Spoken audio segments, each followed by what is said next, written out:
The Ghost of Bad Boy.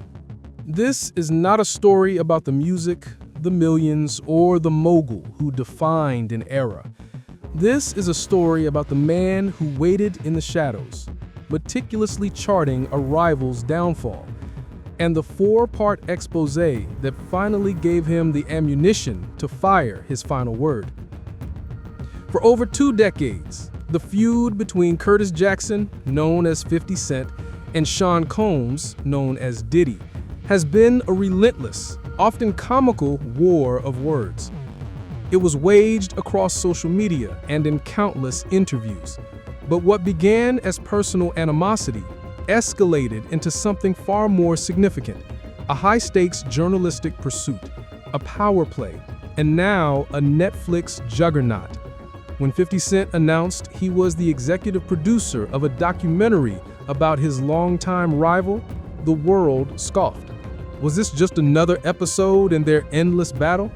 Or was it the moment the public vendetta would become a verifiable record of truth? With the release of Sean Combs' The Reckoning, we got our answer. The fallout has been seismic. This is the definitive breakdown of that documentary. This is the analysis of the evidence, the public response, the shocking legal outcome, and the massive money that changed hands. This is a crucial summary designed to inform, critique, and provide the transformative context needed to understand the true cost of P. Diddy's empire. The Netflix docuseries, directed by Alexandria Stapleton, does not begin with the arrests or the conviction. It starts where all great investigative works must, at the beginning of the pattern. The narrative is structured to demonstrate that the downfall of Sean Combs was not a sudden collapse, but the inevitable conclusion to a decades-long, unchecked reign. The documentary's greatest strength lies in its meticulous timeline, seeking to prove that the behavior was not an anomaly, but an established operating procedure.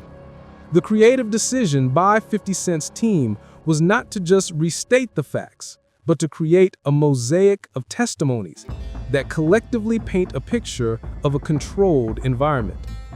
We must look at the key testimonies that form the backbone of the series, testimonies that were often dismissed or buried by Combs' immense power structure for years.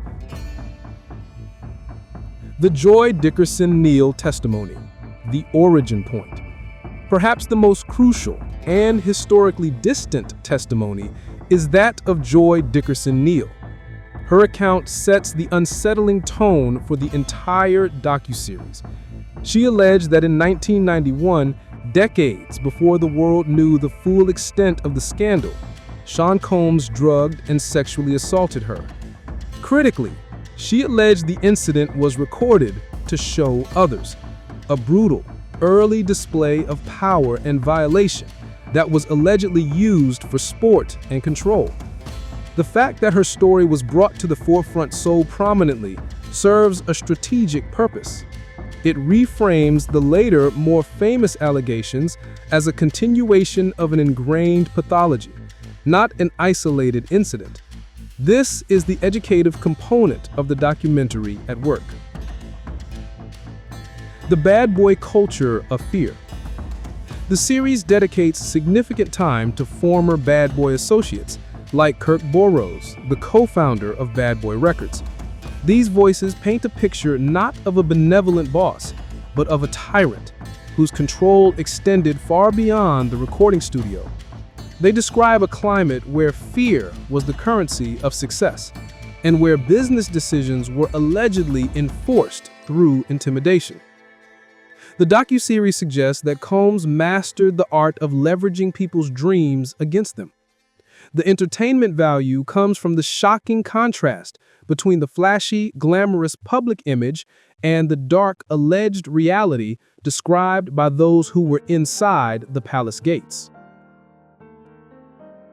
The rise of Cassie Ventura, the center of gravity. While she does not appear in the series, having settled her lawsuit against Combs, Cassie Ventura's legal battle and the analysis of her testimony form the central gravitational point of the documentary. The docuseries meticulously builds the context for the now infamous 2016 hotel hallway surveillance video. The narration analyzes the immense implications of the video. It was not just a piece of shocking footage, but the final, undeniable public proof that allowed other victims to finally step forward. The docuseries uses this event as a pivot point, showing how Combs's carefully constructed facade began to crumble once physical evidence, the kind that transcended mere hearsay, was placed in the public domain. This section is essential for the entertainment factor as it recounts the most pivotal moment of the scandal. The evidence that unlocked the case. The most engaging moments of the documentary are those that reveal previously unknown or legally sequestered material. This is where 50 Cent's power as a producer or his team's investigative depth comes into play. The dirtiest of dirty business footage. The footage obtained just days before Combs's 2024 arrest is arguably the biggest bombshell dropped in the reckoning. It shows Combs in a hotel room, allegedly on the phone, visibly strategizing about the narrative slipping away and demanding someone who has dealt in the dirtiest of dirty business. This clip is not just evidence. It is a narrative tool that portrays Combs as a master manipulator, attempting to control the chaos right up until the last possible second. The sheer audacity of this reveal, footage Combs allegedly commissioned himself for his own biographical project, is what sent shockwaves through the industry. The director of the documentary was later forced to publicly assure the press the footage was legally obtained, directly addressing Combs's legal team's accusation of stolen footage and a shameful hit piece. This conflict over the footage itself is a rich source of commentary for this investigation. Rodney "Lil Rod" Jones and the hidden cameras. The testimony of producer Rodney Jones, who filed a lawsuit alleging sexual assault, drugging, and harassment, adds another disturbing layer. Jones's account, featured in the documentary, describes a house allegedly riddled with hidden surveillance cameras. This detail, if true, transforms the allegations from personal encounters into an environment of deliberate, pervasive control and potential blackmail, suggesting an active effort to document and thus control every interaction. The documentary uses these moments to build a case that the bad boy empire was sustained by a predatory infrastructure. This analysis highlights how these specific details were used to create the definitive narrative of the docuseries. The federal trial against Sean Combs was a marathon of intense testimony, culminating in a verdict that surprised many. The jury, after days of deliberation, found Combs not guilty of the most severe charges, sex trafficking and racketeering, but guilty on 2 lesser counts related to transportation to engage in prostitution. He was subsequently sentenced to 50 months, 4 years and 2 months, in a federal prison. The complexity of the mixed verdict. Why the split decision? The documentary secures a critical journalistic victory by interviewing 2 jurors from the trial, Juror 160 and Juror 75, who speak out for the first time since the verdict. Their commentary is essential for understanding the trial's nuance, and it also forms a core piece of added value in the docuseries itself. Juror 160 confessed to a feeling of shock, saying her exact words upon reaching the 2 guilty counts were, "Oh sh." She acknowledged the visual evidence of domestic violence, calling the assault on Ventura unforgivable, but stressed that domestic violence was not one of the charges they were asked to convict on. This highlights the vital distinction between moral guilt and legal guilt. Juror 75 offered a more controversial perspective, describing the relationship between Combs and Ventura as a complex, overly in love dynamic that left him confused. He pointed to affectionate text messages exchanged immediately after the hotel assault, questioning why Ventura continued the relationship if the abuse was so severe. He stated, "If you don't like something, you completely get out. You cannot have the luxury and then you complain about it." I don't think so. This juror testimony is a fascinating, if sometimes frustrating, piece of the puzzle. It illustrates the powerful way the defense used the complexity of abusive relationships to sow reasonable doubt, particularly around the coercion required for the sex trafficking charges. This analysis explains that the outcome was not a full exoneration, but a targeted conviction on charges the jury felt the evidence strongly supported. The public and celebrity firestorm reaction. A documentary's success is measured not just by its content, but by its impact. The reaction to The Reckoning was immediate, intense, and fueled by social media. This section is vital for the entertaining and educational aspects of this commentary. The internet did not wait for the final credits. As soon as the 4 episodes dropped, social media became a battleground of reaction. Public outrage, the consensus was one of revulsion and a sense of finally. Decades of rumors, blind items, and dismissed allegations were now compiled into one definitive, verified source. The public condemnation shifted from speculation to certainty, particularly after seeing the analysis of the newly revealed Dirtiest of dirty business footage. The silence of the stars. Just as telling as the outrage was the celebrity silence, the documentary meticulously names the A-list stars who attended Combs' notorious parties and events over the years. As the series aired, the usual flood of celebrity tweets and commentary on major entertainment news was conspicuously quiet. This silence is a story in itself. It reflects the profound discomfort and potential complicity felt across the industry, forcing a self-examination of who they chose to idolize. Misa Hylton's defense. Not everyone was silent. Misa Hylton, mother of Diddy's son, Justin Combs, publicly spoke out, complaining of increased harassment and scrutiny directed at her and her son following the documentary's release. She advised viewers to use critical thinking and asserted that her family was being dragged into a cruel game built on rumors and agendas. This counter-narrative and the subsequent online debate adds another layer of commentary to the saga. Diddy's legal counterattack. Sean Combs' legal team, already fighting the aftermath of the trial, launched a full-scale assault on the documentary itself. They called it a shameful hit piece and issued a cease and desist letter to Netflix, claiming the footage was stolen and unauthorized. The fact that the documentary survived this legal attack, with the director insisting the footage was legally obtained, only added to the project's credibility and the dramatic narrative.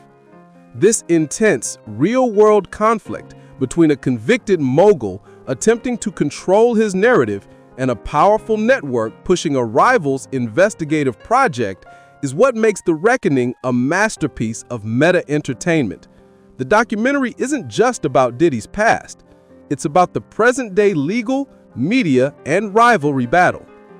The 50 Cent factor. Vengeance is profitable. The most enduring question surrounding this entire project is, what did 50 Cent gain? The public motive was clear: revenge. 50 Cent, whose real name is Curtis Jackson, is an executive producer, a hands-on role that means he had a say in the narrative, the tone, and the strategic timing. He didn't just win a social media feud, he used his considerable power in television production through G-Unit Film and Television to cement his rival's public destruction. The financial payday. While the exact details of the deal between 50 Cent's G-Unit and Netflix were kept confidential, The sheer scale of the project suggests a massive financial success. Industry analysts estimate that a 4-part docuseries of this caliber, focusing on a figure with global recognition and explosive legal drama, would command an 8-figure licensing fee from a streaming giant like Netflix. 50 Cent himself, known for his business acumen, leveraged the intensity of his rivalry with Combs, the public hunger for answers, and the pre-existing buzz around the court case to likely secure a deal that placed him among the highest-paid docuseries producers. The money is not simply payment for the hours spent filming. It's a premium for delivering exclusive, market-moving content that immediately dominated the streaming charts, driving millions of new and returning subscribers to the platform. Furthermore, the value extends beyond the upfront check. This success further validates 50 Cent's standing as a serious producer in the highly competitive television market, giving his G-Unit banner an indelible stamp of credibility that opens the door to even more lucrative future projects. The vengeance was not just personal. It was a brilliantly executed, multi-million-dollar business acquisition of his rival's narrative. The Ethical Edge: Documenting Trauma. The documentary walks a razor-thin line in its ethical presentation of the testimonies.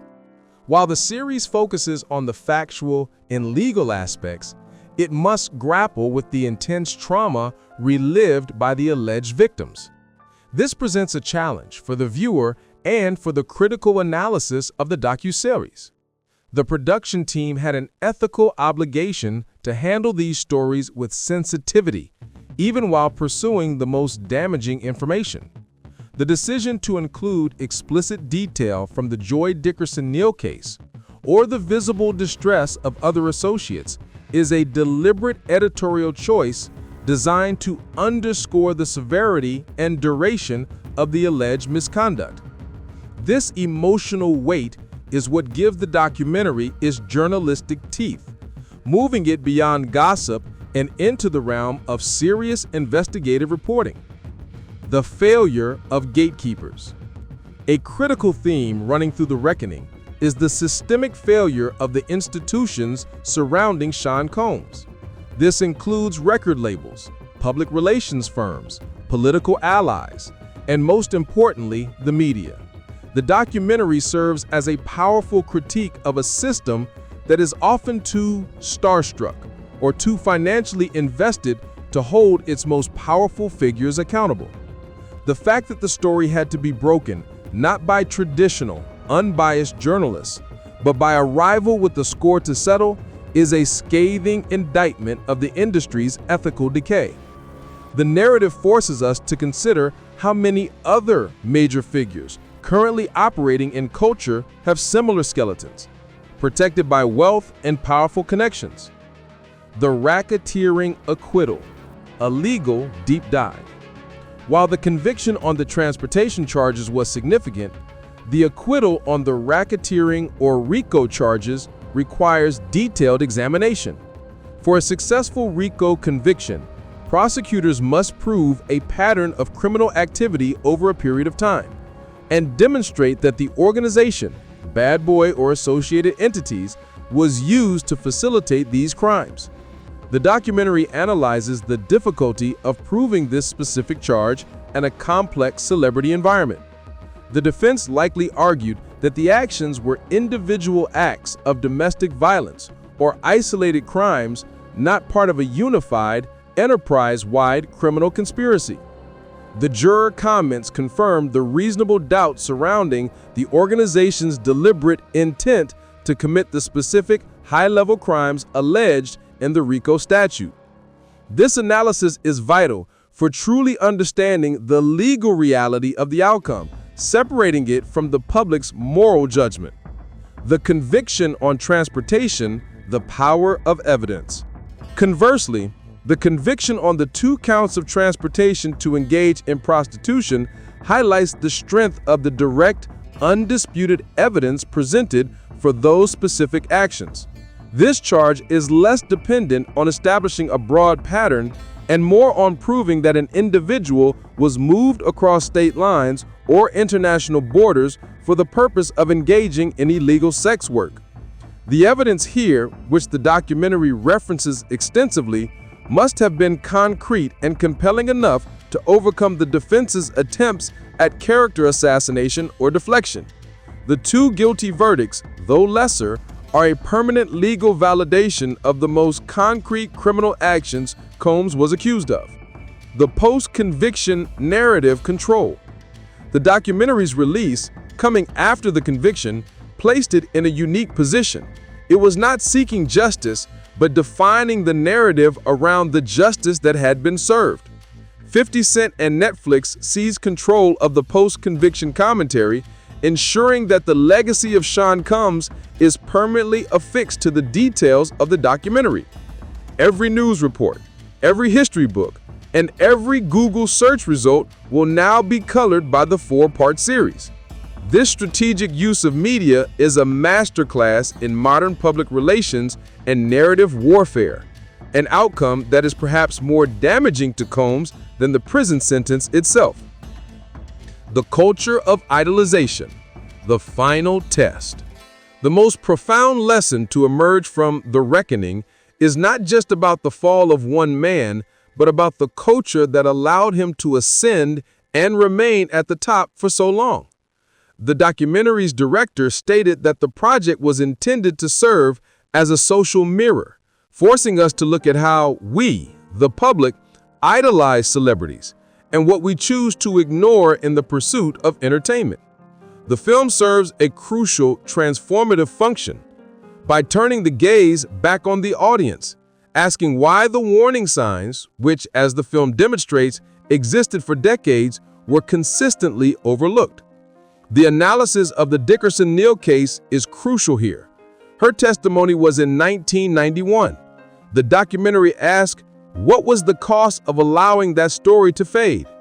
It suggests that the culture of celebrity worship, particularly in the early 2000s, created a bubble of invincibility around the most successful moguls.